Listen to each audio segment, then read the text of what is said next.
Reports that Saudi Arabia may invest $1 billion or more in professional tennis, raising the question about the future of the sport. It echoes how professional golf has been trying to deal with Saudi competition in money. And joining us now, former pro tennis player, current coach Brad Gilbert. He joins us from Indian Wells, California. That's where it's all happening this week. He's coaching the #3 women's player in the world, Coco Gauff. He used to win ugly. You got a book called that, don't you, Brad? I do, Joe. Good morning. And we're going to try really hard to pull some opinions out of him because it's very difficult to get you to ever weigh in on anything. Go ahead. Good morning. Yeah, obviously this week, a couple days ago, the big kind of surprise announcement that Andre Gadzenzi, the CEO of the ATP, has reached an agreement with Saudi backing for a new potential tour for 26. Also, the Grand Slams, the 4 big tournaments, are also working on a new tour. So potentially for 26, there are 2 new tours coming. And this kind of started, Joe, 3 years ago. Novak Djokovic formed a union called PTPA, and he was trying to bring together a new tour, which nothing has happened. And obviously, with the Saudis, with the Live Tour, what they've done in Formula One, there is definitely something going. But tennis has been totally lacking for where golf has gone. Prize money, we're in a 14-day tournament here, Joe, at Indian Wells. This is the biggest non-Grand Slam tournament there is. There'll be over 600,000 fans for the 2 weeks. The winner gets $1 million.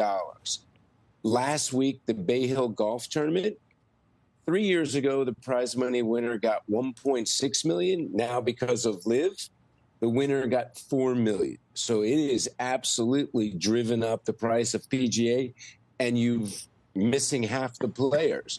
So hopefully the players, whatever happens, if it becomes a new Premier Tour, the new Saudi Tour, the players stand to get a huge windfall and much needed. It's not going to be without controversy, I guess, BG, because it's the Saudis, again, in sports washing. But what I guess we miscalculated, but we're seeing it in media, we're seeing it with streaming, we're seeing how everything works. Man, live events, you can't DVR them, you can't skip through ads. They're the most valuable content that's created. So everything was in golf, obviously, that what people were making was totally lowballed, and someone else was making all that money. Same with tennis. So now, would you therefore say that this is a good thing, even though it's the Saudis?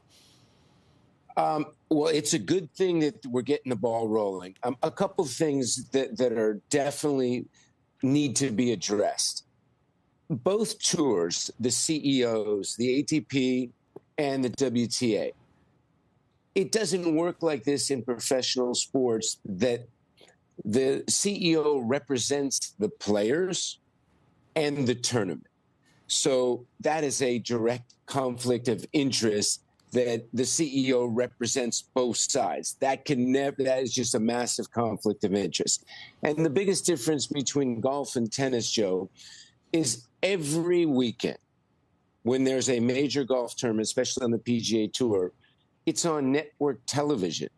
So right now, this tournament has an exclusive in the States only on Tennis Channel, which doesn't have a massive cable subscription. It's a good channel, but they don't pay any TV rights to be on right now. So that's something in the near future that needs to happen. Tennis needs to be at big tournaments, especially in Indian Wells, Miami next week, needs to be on major networks to take tennis to the next level where it deserves to be, in my humble opinion.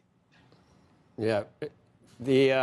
We've had Billie Jean brought us parity long ago, but the parity is nobody's getting paid what they probably should, men or women in tennis. Well, one thing's for sure. Obviously, the top players are doing well.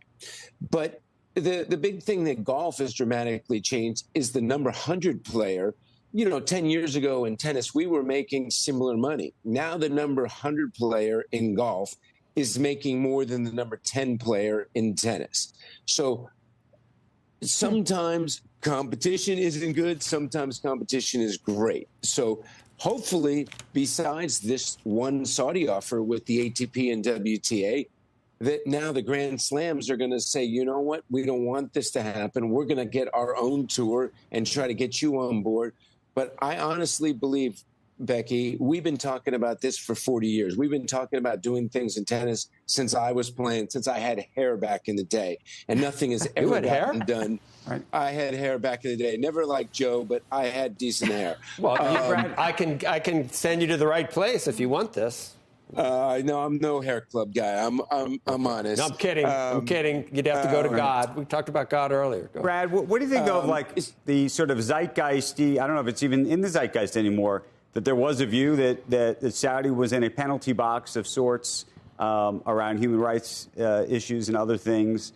This was brought up, obviously, even by Jay when it came to golf in terms of why they were trying to push LIV away. ATP may be different. I mean, they're based in London, and it's a very global and international sport. Do people care? Does that matter? Are we overstating this issue? Are we understating this issue? How players are going to think about it? How the audience is going to think about it? You're not going to, Andrew, you're not going to please everybody on this decision. There's going to be some people that are totally against it. But this is a player's decision, what they're going to decide, how they're going to move forward. And they're taking the money, doing it in boxing, UFC, Formula One, golf has done it. And listen, if they don't have this offer right now from Saudi Arabia, maybe this doesn't wake up the Grand Slams or wake up the other tournaments to get something going. So, Brad, this is really interesting, though. I mean, you're really just looking at this as the competitive spark and, hey, sit up and pay attention and somebody start paying these players what they're worth. I totally think so, Becky, because I think the players right now, in my humble opinion, are completely getting the short end of the stick. And if we get a same offer from the Grand Slams to do the tour, I would say go with the Grand Slams because they already control the 4 biggest tournaments, and that would make the most sense. So yeah. I am extremely hopeful that the Grand Slams now they're calling their tour potentially the Premier Tour. So to me, there's probably no room for 2 tours. So hopefully they will figure something out and the players will get the windfall. And Becky, one thing to keep in mind, women's tennis is by far the biggest women's sport in the world. There's not even, like, of the top 10 highest female earners in sports, I believe 9 of them are tennis players. So tennis definitely has all the eyes on the female side. Yeah. In men's tennis, it's a big sport, but nothing like, some of the other team sports. But I'm extremely hopeful this will get, people going and make some. Yeah, this is leverage. There you go.